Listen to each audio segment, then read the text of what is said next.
association with Boxro. Out here with Paul Smith in Jeddah. Is it your first time in Saudi? No, second. I came when Callum beat Rose for the title 4 years ago now. Flown by. I think I asked Callum earlier, have you picked up any Arabic, seeing as it's your second time? No, Arabic coffee. That's about it. I'm enjoying the Arabic coffee and that's it. Yeah, no words. Hello and the greeting. That's about it. Good man. So speaking to Callum, obviously everyone's kind of suggested that he was going to be fighting on this card, but it wasn't officially announced until 2 weeks ago, and Callum kind of just said he didn't really know either. Do you reckon, from your experience, that it's not ideal preparation, is it that? I think he'll be okay. I think he's had plenty. He's had enough. There was always the possibility that he could be honest, so he's trained accordingly. He's a professional. He's done that. I understand what you're saying. You know, training for a potential date isn't the same as training for an official date. Training for a potential opponent isn't the same as training for an official opponent. But he's here now at Ton and he's in really good shape. He's been sparring well, training well. Been putting good work in with Buddy McGeert. He had 4 weeks over in the States with Buddy, and then Buddy came over to the UK for 5 weeks.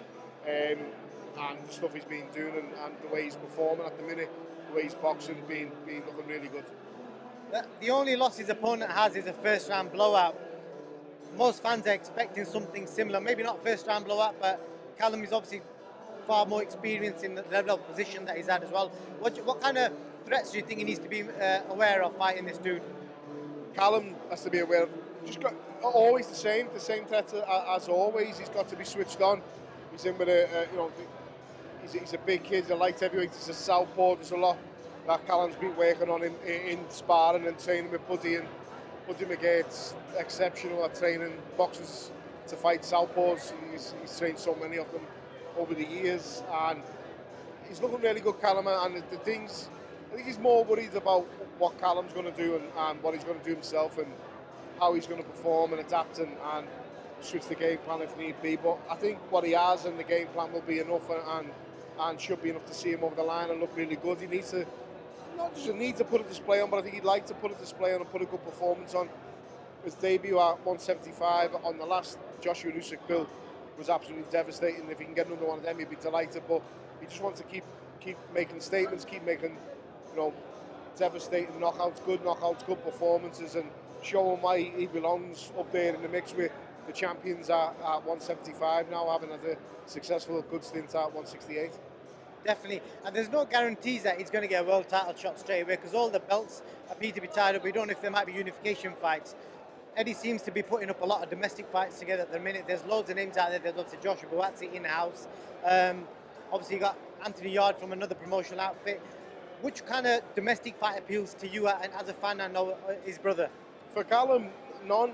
And I'm not disrespecting any of them fighters out there, but I think Callum has passed them, and you go and ask any of them, would they like to fight Callum Smith? If it's not for the world title, it won't be happening, and they won't want it, and that makes sense. That makes perfect sense.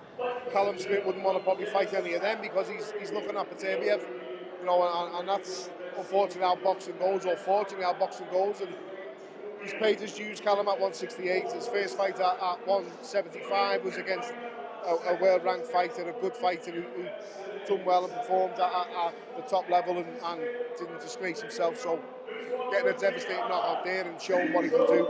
Another good performance tomorrow. He's guaranteed to fight for the WBC title next. So talking about the likes of Buatsi or Callum Johnson, which would probably never happen, the friends, we've all been friends of Callum for years, Anthony Yarde or Lyndon Arthur or whoever you want to mention at light heavyweight. I think if you'd asked them, they wouldn't want to fight Callum Smith, especially unless it was for the world title. I can't see that happening at all. So he's looking well beyond domestic level, and the WBC title, hopefully, fingers crossed, will be next.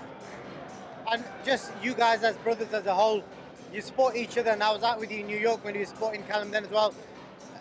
Do you guys ever fall out and think, screw you, I ain't turning up to your next fight? But you guys have always got a close-knit relationship. No, never. Nothing is ever that serious between us, and it never has been, and it never will be. We're brothers, and to us it means everything. They're my closest friends. They're it's my screensaver on my phone. It's my kids or my brothers. My brothers are the closest thing I've got to me and my wife and kids. But never fell out, never fall out. Liam and Stephen are not here. It's Stephen's little lad's birthday tomorrow. and Liam is fighting on September the 3rd, so he's finishing his last couple of spars, and they're coming over Friday to be here for the fight. But no, never anything like that with us. It's not an act. I've said this for years. You know, the way we are, we're close. We're really close to family. All of us, brothers, sisters, mums, dads. You know, we're all in each other's pockets. Always have been, and nothing like that will ever change. Great to hear that. Just a couple of other subjects. I spoke to Joe Gallagher. He was deadly against Eubank Jr. Ben. Dominic Ingle was kind of for it. Mixed reactions from different people. Pat Barrett was against it. What do you make of the whole fight, and how do you think it's going to turn out? I seen Liam doing an interview about it, and he said it would be like, you know, I can't remember the fighter's name now, but it'd be like him calling out a light welterweight, and basically it would, you know, it's two weight divisions and they're there for a reason.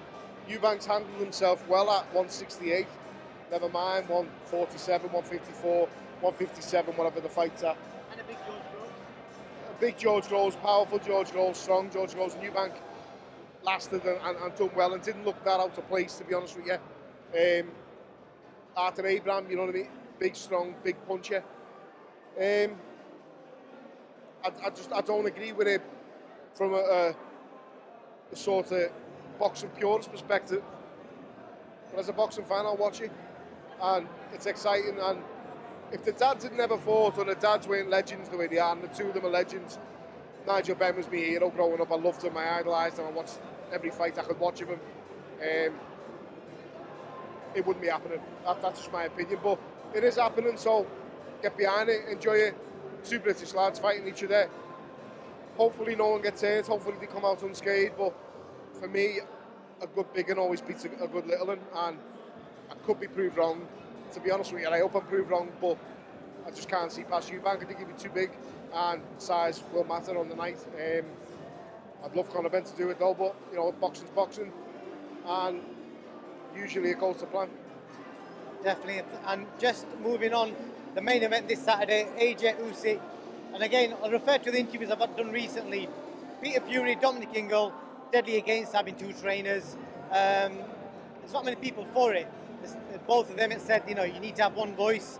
And from your experience in boxing, do you think it will help AJ having two guys there, or do you think there could be a moment where they could have different opinions? Angel and Robert might have different opinions on the way the fight's going. Yeah, for me, again, as I said, I'm an old traditionalist, purist with boxing, and should be one coach. Now, Anthony Joshua's got the pick of any coach in the world. Anyone would train him. He's made a choice with Garcia, and for me, it's a very, very experienced coach. I don't know the other coach's name. I'm not being disrespectful. I don't read up on things like that. I don't really pay attention to things like that, but I understand he was the one that came in towards the end of the reign of Robert McCracken, who's an exceptional coach as well. Sometimes in boxing, most of the time in boxing, too many cooks spoil the broth, and for me, it wouldn't work. For me, you've got all the experience you need in a new coach that you just hired, so I would listen to him, and I would listen to him only. I don't know how two coaches works, but again, that's just me. That's just my opinion. It must work for AJ. He must like it. He must need that. So whatever works for him is what's going to work for him. I think the fight is very, very exciting, and I'm looking forward to it. Sound, Paul. Well, thank you for your time. Unless you've got anything else to say, I'll let you go. Thank you. Cheers. Appreciate it.